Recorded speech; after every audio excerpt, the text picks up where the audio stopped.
Եղբորս որդին է ու մենք այսօր չի որ գալիս ենք Եռաբլուր, գրեթե ամեն շաբաթ մենք Եռաբլուր գալիս ենք։ 44 օրյա պատերազմի ժամանակ է զոհվել։ Այո։ Ժամկետային զինծառայող։ Ժամկետային զինծառայող էր, այո, ջրականում էր ծառայում, Հադրութում զոհվել է։ Հիմա շատ է խոսում այն մասին, որ խաղաղություն ի վերջո պետք է հաստատել, պայմանագիր կնքել, կարողանալ գնալ Բաքու ապրել, առևտուր անել, հաղթահարել այն թշնամանքը, որ տարիներով կա։ Դուք ինչ եք կարծում, հնարավոր է դա, որովհետև մեկնաբանվում է այնպես, որ ժողովուրդը ժողովրդի հետ խնդիր չունի, Ադրբեջանի իշխանությունն է եւ մենք պետք է հաղթահարենք պայմանագրով այս թշնամանքը։ Ճիշտ ասած, ես թվում է ճիշտ մարդու չեք տալիս այդ հարցը, մարդ ով ունի կորուստ, ընդհանրապես հայ մարդ, ու գալիս է Եռաբլուր ու տեսնում է այսքան ծածանվող դրոշ, իսկ ամեն դրոշը մի տան ճրագ է, ամեն դրոշը անդառնալի կորուստ է, հաղթահարել թշնամանք, դա անհնար է ուղղակի ըստիս եւ նման արտահայտություններ անող մարդիկ առնվազն սրբապիղծ են ինձ համար գոնե։ Դա սրբապղծություն է։ Չի կարելի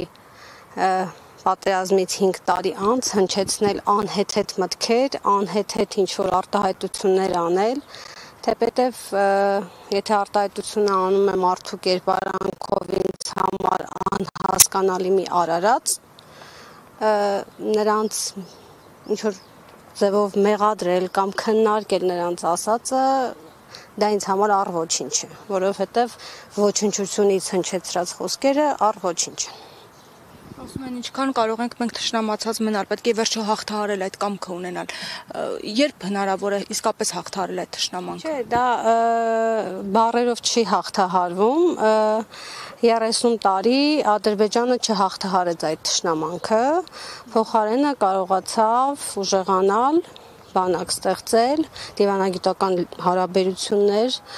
հաստատել տարբեր հզոր գերտերությունների հետ եւ անել այն, ինչ արեց։ Ինչ արեցինք մենք, չեմ էլ ուզում մեկնաբանել ճիշտ ասած, ու այն ինչ որ այս տղերքը արեցին, իրենց կյանքի գնով, դա մոռանալ ու դա ուրանալ, ասեցի արդեն, դա սրբապղծություն է։ Չէ, դա ուրանալ է ինձ համար։ Հիմա ինչ ուզում են դրա անունը դնել, ես դա համարում եմ ուրանալ։ Փոխարենը նման անհեթեթ արտահայտություններ անելու, թող մտածեն ոնց են երկիրի վերջո ուժեղացնում, դարձնում երկիր, ով պահանջատեր կլինի այն ամենին, ինչին պիտի պահանջատեր լինի։ Հիմա մի օրենքի նախագիծ է շրջանառության մեջ ուզում դրվի, կառավարությունը հավանություն է տվել, բայց դեռևս չի հաստատվել, ըստ որի գումարի դիմաց կարող են 1 ամիս ծառայել եւ ազատվել ծառայությունից։ Դուք